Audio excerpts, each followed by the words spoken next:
Welcome back, everybody. Today I'm going to teach you how to put a call on hold in Microsoft Teams. This is a really useful feature when you need to step away briefly, check something, or handle another task without ending your current call. Let's walk through exactly how to do this. So, let's assume that you're already on a call with other people in Microsoft Teams. While you're on this active call, you'll want to look toward the top of your screen where you'll find the call controls. This is where all your in-call options are located, and it's pretty easy to navigate once you know where to look.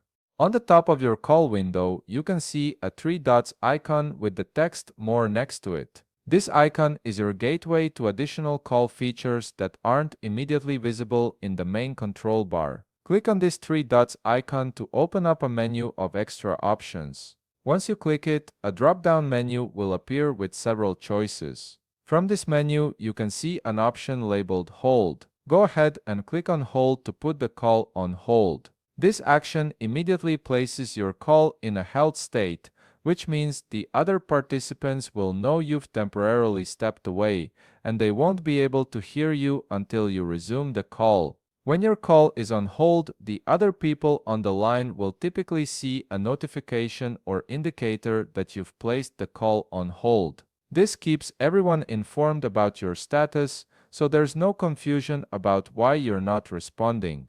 It's a professional way to manage your time during longer calls or when you need to address something urgent without completely disconnecting. To resume your call, simply click on the same three dots icon again, and you'll see an option to resume or take the call off hold. Click that option and you'll be back in the conversation with everyone else on the line. And that's how you put a call on hold in Microsoft Teams. It's a simple but incredibly practical feature for managing your calls more effectively. If you found this video helpful, please leave a like, subscribe, and see you in the next video.